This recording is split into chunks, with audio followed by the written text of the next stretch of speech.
que Dieu a réconcilié les hommes avec lui-même à partir de Jésus-Christ, son Fils, qui est entré dans le monde. Ce matin, tu peux être libéré de ton péché. Je ne suis pas venu réellement pour nommer tes péchés, mais je sais que quand même tu es un pécheur.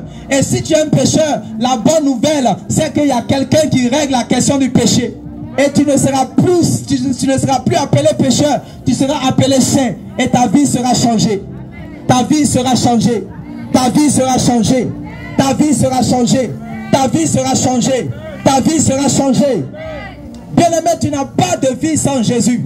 Tu n'as pas de paix sans Jésus. Tu n'as pas de joie sans Jésus. Et tu ne peux connaître Dieu sans Jésus. C'est pour ça qu'il dit, nul ne vient au Père que par moi.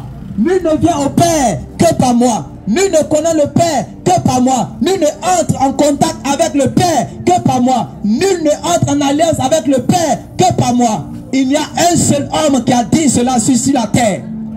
La Bible dit dans Actes chapitre 4, verset 12.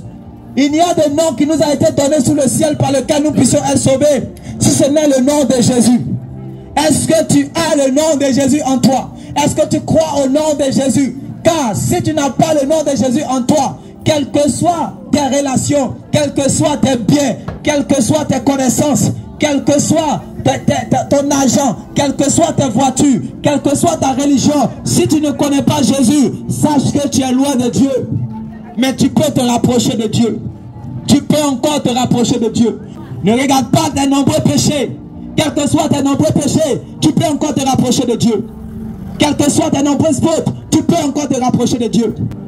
Il dit qu'il est venu dans le monde, non pas pour ceux qui se portent bien, mais il est venu dans le monde pour chercher le péché de la vie des hommes et les débarrasser du péché.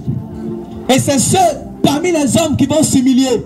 Parce que Dieu fait grâce aux humbles et il résiste aux orgueilleux. Il résiste à ceux qui se pensent plus sages que lui. L'orgueilleux, c'est celui qui pense qu'il est plus sage que lui. Alors que Dieu te voit dans tes problèmes. Dieu te voit dans ton péché. Mais tu fais comme si tu n'as pas de péché.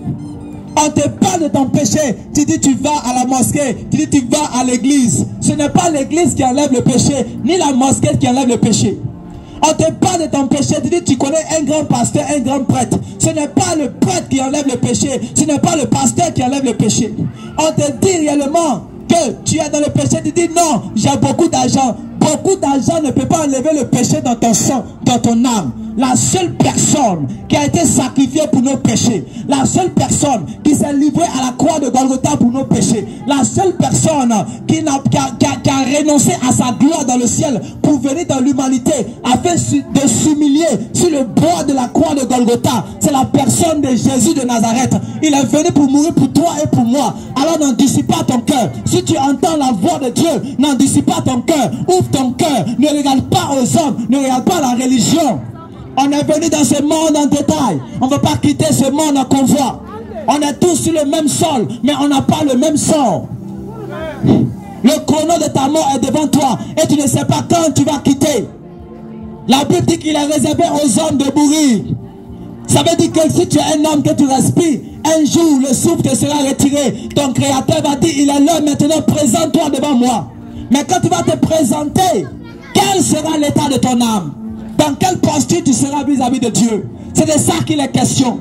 Tu te lèves le matin, tu vas à tes occupations. Tu te lèves le matin, tu penses à tes projets. Mais est-ce que tu te prépares à la rencontre de ton Dieu?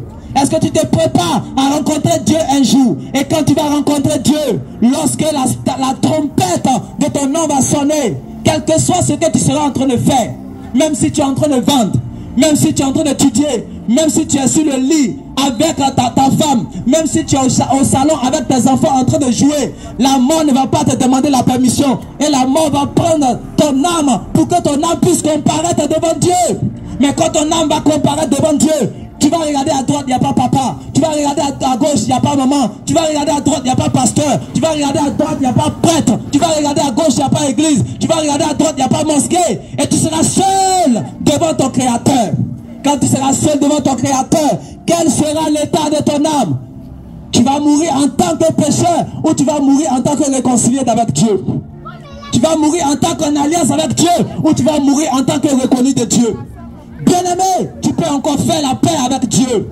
Tu peux encore faire la paix avec Dieu. Tu peux encore faire la paix avec Dieu. Tu peux encore faire la paix avec Dieu.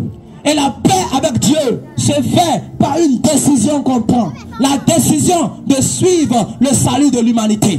La décision de suivre Jésus, l'agneau de Dieu qui enlève le péché des hommes. Ton péché peut être enlevé. Même si ton péché est noir, même si ton péché est aussi noir comme le cramoisi, tu peux être lavé, tu peux être nettoyé. Même si réellement le péché est entré jusqu'à tes os, le sang de Jésus est capable d'entrer dans tes os pour enlever la puissance du péché.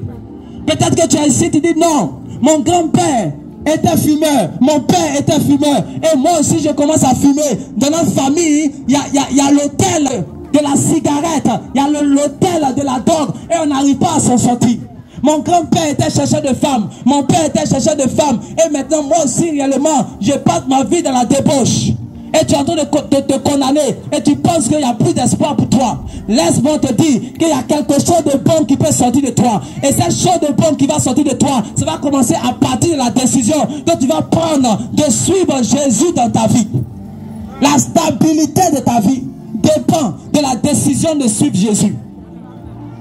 Le repos de ta vie dépend de la décision de suivre Jésus. Jésus a dit, venez à moi, vous tous qui êtes fatigués et chargés, et je vous donnerai du repos. Le repos que tu cherches ne se trouve pas dans l'argent. Le repos que tu cherches ne se trouve pas dans les nombreux pagnes qui se trouvent dans ton placard. Le repos que tu cherches ne se trouve pas dans les bijoux qui remplissent ton placard. Le repos que tu cherches ne se trouve pas dans les 2 voitures qui sont dans ton garage. Le repos que tu cherches ne se trouve pas dans les nombreux gars que tu changes d'année en année. Le repos que tu cherches ne se trouve pas réellement dans la boisson que tu bois chaque matin.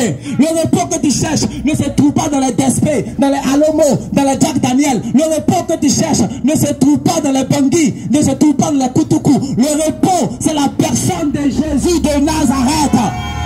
Il a dit, venez à moi, vous tous qui êtes fatigués et chargés, et je vous donnerai du repos. Dieu te voit lié actuellement par un péché. Les hommes te voient, ils ne voient pas ce péché. Mais quand tu es dans le secret, dans le noir, tu fais des choses abominables. Et ces choses abominables vont te condamner au jour de la mort. Mais Dieu ne veut pas que tu périsses. Dieu ne veut pas que tu t'éloignes de lui. Mais Dieu veut que tu viennes à lui. C'est pour cela que Jésus se rapproche de toi ce matin. Il est venu jusqu'à toi. Il frappe à la porte de ton cœur. Il dit, quels que soient tes péchés, je suis le médecin de l'humanité. Si tu reconnais ta maladie, alors tu vas passer de la maladie à la guérison. Est-ce qu'il y a quelqu'un qui veut recevoir une guérison de l'âme ce matin? Est-ce qu'il y a quelqu'un qui veut recevoir ce matin une guérison de l'âme ce matin? La guérison de ton âme se trouve en Jésus de Nazareth. La guérison de ton âme ne se trouve nulle part ailleurs. Ne cherche pas ailleurs ta délivrance. Ne cherche pas chez le marabout ta délivrance. Ne cherche pas réellement ton salut, ni chez les féticheurs, ni chez les hommes. La Bible dit dans Amos chapitre 5, le verset 4, cherchez l'Éternel et vous vivrez. Cherchez l'Éternel et vous vivrez. Cherchez l'Éternel et vous vivrez. Qui est cet Éternel? L'Éternel, c'est Jésus-Christ de Nazareth, le Fils unique du Dieu vivant qui montre le chemin du ciel aux hommes. Viens à Jésus et tu seras libéré. Viens à Jésus et tu seras transformé. Viens à Jésus et tu seras nettoyé. Viens à Jésus et ta destinée sera radicalement changée.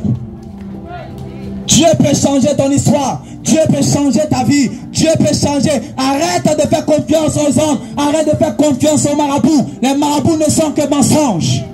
Tu te gardes dans la nuit pour pratiquer des choses imprécatoires. Tu te gardes dans la nuit pour mettre réellement des choses bizarres sur la table de ta voisine. Cela ne glorifie pas le nom du Seigneur. Et cela va te condamner au jour de la mort. Mais ce matin, tu peux encore changer de voie. Ce matin, tu peux encore changer de direction. Aujourd'hui, tu peux encore changer de direction en acceptant Jésus de Nazareth qui est venu faire du bien à ton âme. En acceptant Jésus de Nazareth qui est venu sauver ta vie. Si les gens t'avaient appelé brouteur, Jésus peut t'appeler mon bien-aimé. Si les gens t'avaient appelé 2e, 3e, 10e bureau, Jésus peut t'appeler ma bien-aimée. Si les hommes t'avaient appelé imposteur, arnaqueur, Jésus peut t'appeler mon bien-aimé. Si les hommes t'avaient appelé voleur, tisa. Si les hommes t'avaient appelé prostituée, Jésus peut t'appeler ma prophétie.